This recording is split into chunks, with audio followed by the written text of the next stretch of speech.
ब्रह्म स्वरूप गुरुदेव के चरणों में कोटि कोटि नमन।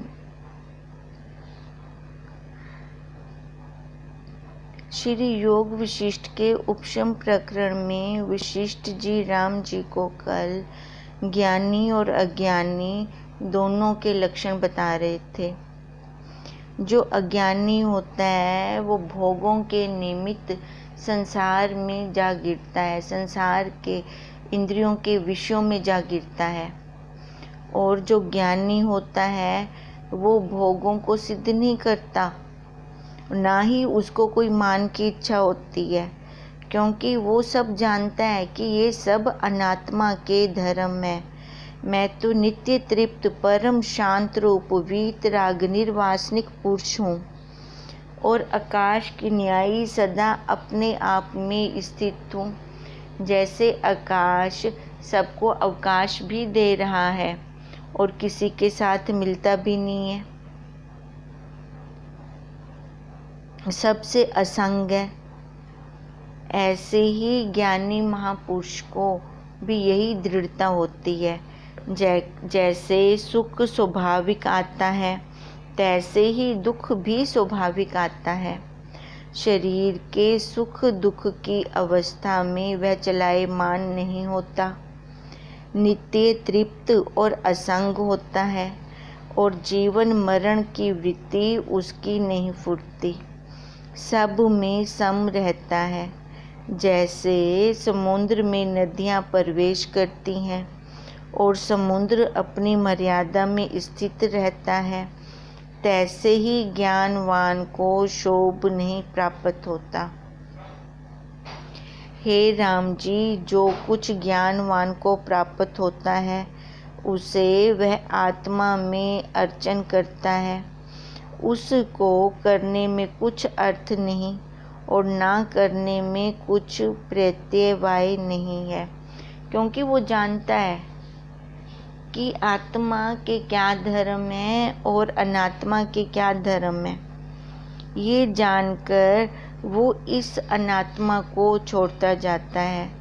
उसको किसी का आश्रय नहीं, सदा अपने स्वरूप में स्थित है और यह मंत्र सिद्धि काल कर्म से करता है। एक योग क्रिया ऐसी है कि उसके साधने से उड़ने की शक्ति भी हो आती है। अब राम जी का कल क्वेश्चन चल रहा था कि जो ज्ञानवान हो गया, जीवन मुक्त हो गया, वो सात शरीर एक जगह से दूसरी जगह पर क्यों नहीं जा सकते। अब तो वशिष्ठ जी आंसर दे रहे थे कि अगर शरीर के सहित जाना है तो उसके लिए तप करना पड़ता है, योग क्रिया करनी पड़ती है। अब जो ये योग क्रिया करते हैं, तप करते हैं, वो ज्ञानवान नहीं होते और जो ज्ञान तो उनको मोक्ष प्राप्त नहीं होता, क्योंकि वो वहीं रुक जाते हैं। अब जो ज्ञानवान है, चाहे वो ये तप करें चाहे ना करें, उनको मोक्ष प्राप्त होता है और ये भी सिद्धि प्राप्त हो जाती है उनको। एक योग क्रिया ऐसी है कि उसके साधने से उड़ने की शक्ति हो आती है। एक मंत्रों से शक्ति होती है और एक गुटका मुख में रखने से उड़ने इत्यादि की शक्ति होती है। शक्ति की नीति प्रथम ही हो रहती है, उससे अन्यथा नहीं होती। हे राम जी, जैसी शक्ति जिस साधन से नियत हुई है उसको सदाशिव भी अन्यथा नहीं कर सकते, क्योंकि वह स्वाभाविक स्वतः सिद्ध है। जैसे चंद्रमा में शीतलता और अग्नि में उष्णता है इत्यादि आदि नीति है, उसको कोई दूर नहीं कर सकता। और सर्वज्ञ जो विष्णु भगवान हैं वे भी अन्यथा नहीं कर सकते। जो नीति चली आ रही है ना, जो वैसे के वैसे ही चलती आ रही है। जो शरीर की प्रारब्ध पहले बन गई वो वैसे ही चलेगी, फिर उसमें कोई हेरफेर नहीं कर सकता।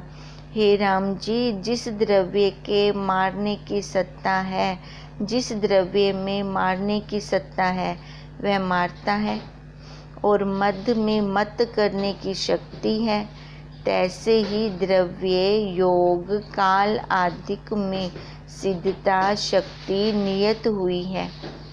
जैसे एक औषध में क्लेश करने की शक्ति है तो उसके खाने से क्लेश होता है, तैसे ही इनमें अपनी अपनी शक्ति है। देखो, अब विष में क्या है? मारने की शक्ति है। बर्फ में क्या है? शीतलता की शक्ति है। अग्नि में द्रवता, वो गर्मी की शक्ति है, तपन की शक्ति है। अब ऐसी जो ये वाला योग करता है, ये वाला तप करता है, इसकी सिद्धि करता है, उसमें वही शक्ति प्राप्त होती है। कहते हैं जैसे एक औषध में क्लेश करने की शक्ति है तो उसके खाने से क्लेश होता है, तैसे ही इनमें अपनी अपनी शक्ति है। जो इनको साधता है उसको ये प्राप्त होती है। आत्मज्ञानी जो उसको साधन करे तो वह कर्ता में भी अकर्ता है। देखो, आत्मज्ञानी अगर वो सिद्ध कर लेता है तो उसमें वो शक्ति तो आ जाएगी, पर वो वहाँ रुकेगा नहीं, वो आगे चलेगा, क्योंकि यहाँ मंजिल नहीं है। ये रिद्धियाँ सिद्धियाँ प्राप्त करनी मंजिल नहीं है। मंजिल आत्मज्ञानी के लिए अपने स्वरूप की होती है।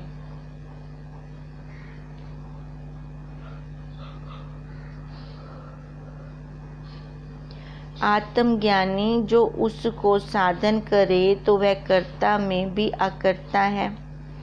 आत्मज्ञान के पाने में सिद्धि कुछ उपकार नहीं कर सकती, परंतु जो इनकी वांछा करे तो यत्न करके पाता है, यत्न बिना नहीं पाता। आत्मज्ञानी की इच्छा भी नहीं होती, क्योंकि आत्म लाभ से उसको सब इच्छाएं शांत हो जाती हैं। हे राम जी, जितने लाभ हैं उनसे परम उत्तम आत्म लाभ है। आत्मा को पाकर फिर किसी की इच्छा नहीं होती। जैसे अमृत के पान किए और जल की इच्छा नहीं होती, तैसे ही आत्मा के लाभ से और इच्छा नहीं होती। ऐसा आत्म लाभ जिसने पाया है उसको इन सिद्धियों की इच्छा कैसे हो? जैसी जैसी किसी की इच्छा होती है उसको तैसा ही प्राप्त होता है।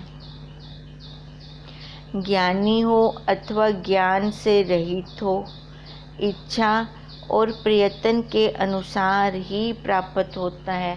देखो, पुरुषार्थ तो करना ही पड़ेगा, चाहे वो संसार की वस्तुओं का पुरुषार्थ करना हो, चाहे वो अपने स्वरूप का पुरुषार्थ करना हो। बिना पुरुषार्थ के हमें ये संसार वाली वस्तु भी नहीं प्राप्त होती, और जो अगर रिद्धियाँ सिद्धियाँ पाना चाह रहे हैं तो वो भी नहीं प्राप्त होंगी। यह जो वित्व था उसको इच्छा कुछ न थी, और प्रथम जो सूर्य के पास जाने की शक्ति दृष्टि आई थी सो क्रिया के साधने से ही थी। अब सूर्य के पास गया था वित्व, याद है कब गया था? जब उसका शरीर, उसको जब फूटना उठा, शरीर का प्राण का फूटना उठा, तब उसको लगा कि देखो मेरा शरीर कहाँ है। जब उसने अपने शरीर को देखा तो वो धंसा पड़ा था मिट्टी के नीचे, ऊपर से कख खा चुके थे। तो अब वो बिना इंद्रियों के था, शरीर को तो निकाल नहीं सकता था, उसके लिए हाथ इंद्रिय की ज़रूरत है। तो फिर वो इसलिए सूर्य भगवान जी के पास गया था इस निमित्त से।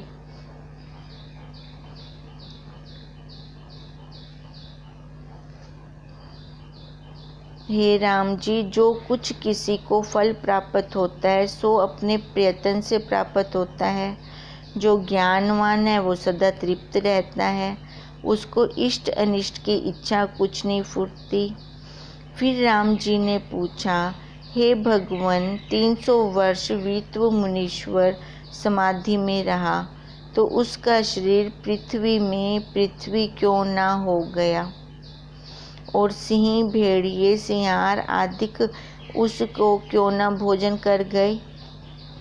पीछे विदेह मुक्त हुआ, प्रथम क्यों न हुआ? वो तो बाद में 300 वर्ष समाधि के बाद उठा, फिर बाद में जाकर वो विदेह मुक्त हुआ था, भी पहले क्यों न हुआ? पृथ्वी में दबे हुए शरीर को निकालने के निमित्त बड़ा यत्न क्यों किया? इन संशयों का निवारण करो। वशिष्ठ जी बोले, देखो, जब उसका शरीर पृथ्वी में दबा पड़ा था तब उसने विचार किया था कि ये शरीर अगर मैं ले भी लेता हूँ तो क्या, अगर नहीं लेता तो क्या। पर उसने देखा था कि इस शरीर की प्रारब्ध अभी शेष है, तो उसके निमित्त वो सूर्य भगवान जी के जो आगे रहते हैं उनके पास गया था कि वो उसके शरीर को निकालने में उसकी सहायता करें। अब वही राम जी पूछ रही हैं, तो वो क्यों गया भी? वो अगर पृथ्वी में उसका शरीर दबा पड़ा था तो निकालने के निमित्त उसने ये यत्न क्यों किया, जब बाद में भी तो उसने उस शरीर का त्याग किया था, तो पहले ही त्याग हो गया। इन संशयों का निवारण करो। वशिष्ठ जी बोले, हे राम जी, संबित वासना के साथ बंधी हुई सुख दुख को भोगती है और मलिन भाव से घिरी हुई है।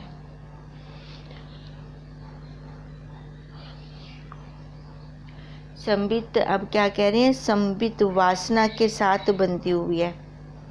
संबित मतलब जो अपनी अंदर इच्छा चल रही है, जो हमारा चित्त फुरा हुआ है, वो बंधन में है, उसमें ही सुख दुख है। जो जीव है उसी में ही सुख दुख है और मलिन भाव से वो घिरी हुई है।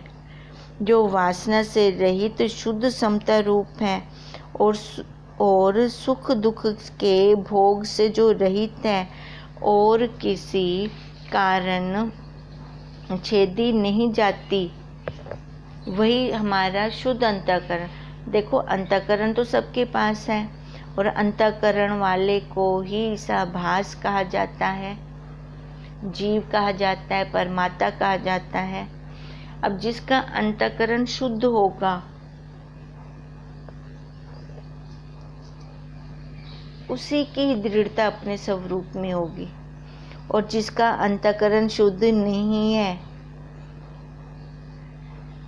उसकी इच्छा वासना कभी पूर्ण ही नहीं होगी, कभी वो तृप्ति नहीं होगा।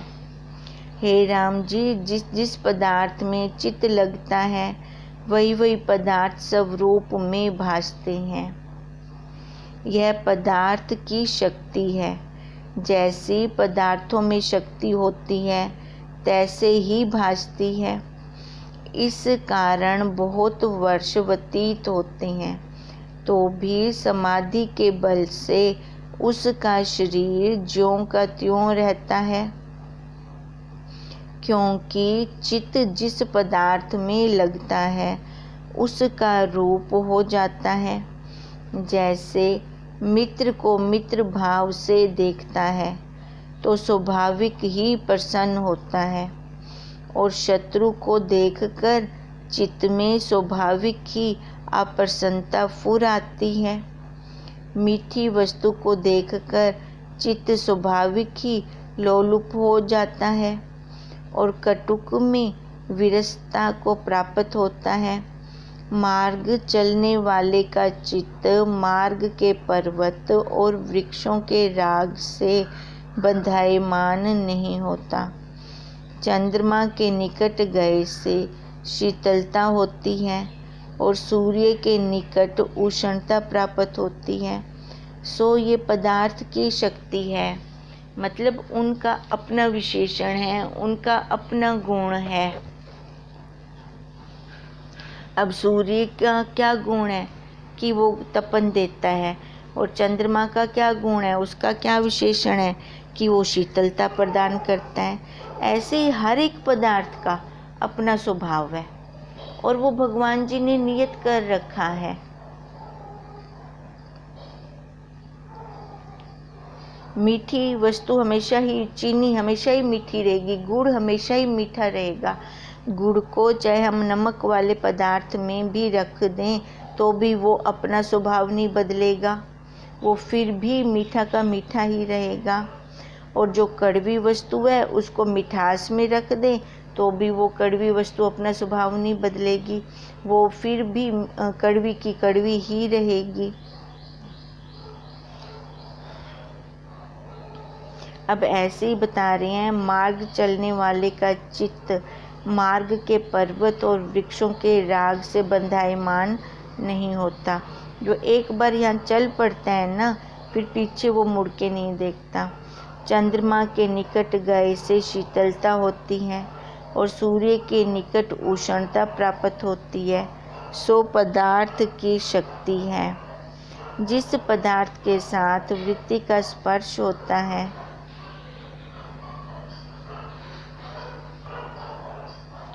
उसका स्वाभाविक आरंभ सफल होता है। तैसे ही योगी जब देह और इंद्रियों की वासना और ममतत्व भाव को त्याग करके समभाव में प्राप्त होता है, तब उसको समभाव का अनुभव होता है, अर्थात सब में एक ही भासता है। इस कारण शरीर को सिंह आदि कोई भोजन नहीं कर सकते, और जो जीव उसके घात करने को आते हैं वे हिंसा भाव को त्याग अहिंसक हो जाते हैं। अब राम जी ने ये प्रश्न किया था ना कि वो वितु मुनि का शरीर को किसी ने भक्षण क्यों नहीं किया, तो अब क्या आंसर दे रही हैं कि तैसे ही योगी जब देह और इंद्रियों की वासना और ममतत्व भाव को त्याग करके समभाव को प्राप्त हो जाता है, तब उसको समभाव का अनुभव होता है और उसमें सबको वो एक ही देख रहा होता है, एक ही भासता है। इस कारण से उसको सिंह के साथ कोई राग द्वेष नहीं है, सियार के साथ कोई राग द्वेष नहीं है, इसलिए वो भी उनको कोई हानि नहीं पहुंचाते। वे हिंसा भाव को त्याग अहिंसक हो जाते हैं। वित्व का शरीर जो छेद को ना प्राप्त हुआ और ना पृथ्वी में पृथ्वी हो गया, उसका यह कारण है कि सर्वत्र समता आकाश एक ही स्थित है। कुछ अलग हो तो उसमें जाए, वो सब एक में ही दृढ़ हो गया। और काष्ठ लोष्ट पत्थर ब्रह्म आदि तृण पर्यंत सब में वो एक अनुस्यूत है। कौन सी जगह ऐसी है जहाँ पर वो परमात्मा ना हो? सब जगह पर वो है। जहाँ पृष्ठक होती है वहाँ भासता है, और जहाँ पृष्ठक नहीं होती वहाँ नहीं भासता। जैसे सूर्य का प्रतिबिंब सब ठोर में पूर्ण है, परंतु जहाँ स्वच्छ ठोर दर्पण जल आदि होते हैं वहाँ भासता है, और जहाँ उज्ज्वल ठोर नहीं होता वहाँ प्रतिबिंब नहीं भासता। तैसे ही जहाँ पृष्ठिका है वहाँ संबित भासती है। देखो जल है तो जल में प्रतिबिंब आएगा ना। बाहर का हमारी तार पर कपड़े सूख रहे हैं, वहाँ पे सूर्य का प्रतिबिंब आएगा? बिल्कुल नहीं आएगा। अगर बाल्टी भर के रखी हुई है जल की तो उसमें सूर्य का प्रतिबिंब आएगा। अब ऐसे ही कह रहे हैं, जहाँ पृष्ठिका होती है वहाँ संबित भासती है, मतलब फुरना भासता है, अन्यथा नहीं भासता। पृष्ठ का मतलब वो साक्षी, वो शुद्ध सत्ता, उसका एक्स जब अंतःकरण पर पड़ता है, अंतःकरण वो जीव, वो परमात्मा, जब वो अंतःकरण होता है तब उस अंतःकरण के द्वारा वो संबित हमें फूटना भासता है, अन्यथा नहीं भासता। जैसे जल है तभी उस पे एक्स पड़ रहा है सूर्य का, अब ऐसे चित्त रूपी जल है तभी उसके अंदर ये फूटने हमारी संबित चल रही है। इस कारण वित्व की संबित जो समभाव में स्थित है उसको किसी तत्व और जीव का क्षोभ नहीं होता। 5 तत्वों का क्षोभ तब होता है जब प्राण फूटते हैं।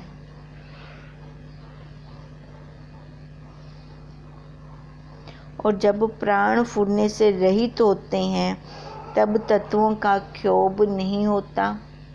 वित्व के प्राणों के भीतर और बाहर की स्पंदन कला शांत हो गई थी और प्राण और चित्त कला दोनों फूटने से रहित थी। इससे उसका हृदय भी शोभित ना हुआ।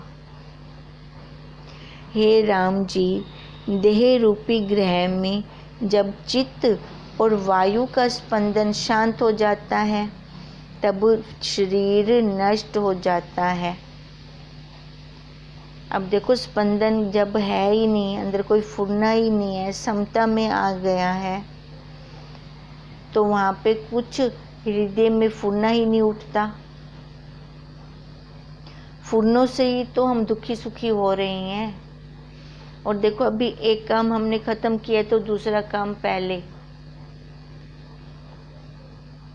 अब मैंने ये करना है, अब मैंने ये करना है, मैंने ये करना है। गुरुदेव कहते हैं ये को अब बंद कर दे, तू खाली देख, कोई फुरना ना आने दे।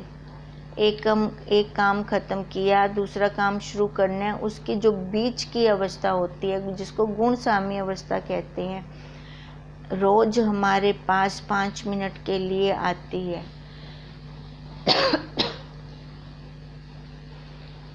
अब हमारी मर्जी है कि उसको हम जितना मर्जी बढ़ाएं, हम बढ़ा सकते हैं उसको। जो वो बीच की अवस्था है उसका अनुभव हम चाहें तो वो बढ़ा भी सकते हैं। तभी हमारा मन ये शांत होता है, सारे फूरने शांत हो जाते हैं, तब वो शरीर नष्ट हो जाता है, शरीर होते हुए नष्ट हो जाता है और सब सुमेरु की न्याय स्थित हो जाते हैं। तब किसी की समर्थता नहीं होती कि इसको क्षोभ करे और नाश करे। कोई उस शरीर को खत्म नहीं कर सकता फिर, क्योंकि उस शरीर में रहकर ही जब फूरने शांत किए थे।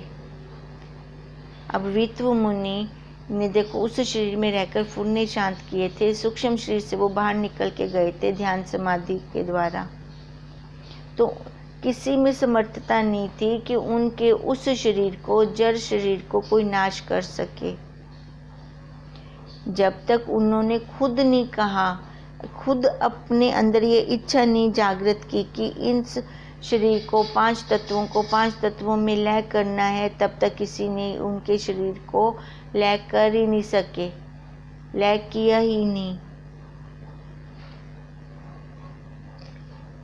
योगीश्वर का चित्त और प्राण निस्पंदन हो जाते हैं, वह इनको वश करके लगाता है, तब उसको ना तत्वों का क्षोभ होता है, ना पित्त कफ का क्षोभ होता है और ना और कुछ क्षोभ होता है। इस कारण योगी का शरीर सहस्त्र वर्ष पर्यंत भी ज्यों का त्यों ही रहता है, नष्ट नहीं होता। जैसे वज्र कोई चूरन नहीं कर सकता, तैसे ही उसके शरीर को कोई नष्ट नहीं कर सकता। सबकी शक्ति उस पर कुंठित हो जाती है। इस कारण वित्व का शरीर ज्यों का त्यों रहा, नष्ट नहीं हुआ। पहले वह विधेय मुक्त क्यों न हुआ, सो भी सुनो। हे राम जी, जो तत्वज्ञ और विदित वेद वीत राग महाबुद्धिमान हैं, जिनकी अभिमान रूपी गांठी टूटी पड़ी है, वे पुरुष स्वतंत्र स्थित होते हैं। उनका ना कोई प्रारब्ध कर्म है, ना संचित कर्म है और ना वर्तमान का कर्म है। तत्ववेता सबसे मुक्त, स्वतंत्र और सच्छेदित विचरता है और जैसी इच्छा करे तैसा शीघ्र ही हो जाता है, क्योंकि वो सत्वगुणी अंतःकरण होता है। उसके संकल्प में दृढ़ता होती है, क्योंकि एकाग्रता रूपी धन उसने अर्जित किया होता है। इसलिए उनका संकल्प शीघ्र ही फलित होता है। हे राम जी, वीत को जब अकस्मात से जीने का स्पंदन फुराया, तब यह कुछ काल जीता रहा और जब उसकी संबित में विधेय मुक्त होने का स्पंदन फुरा, तब विधेय मुक्त हो गया। ज्ञानवानों की स्थिति स्वाभाविक स्वतंत्र होती है। जिसकी वे वांछा करते हैं सो तत्काल ही हो जाता है और मन आत्म पद में स्थित होता है। उनको कुछ कृत्य और कर्तव्य नहीं है। किनको नहीं है? आत्मज्ञानी महापुरुष को।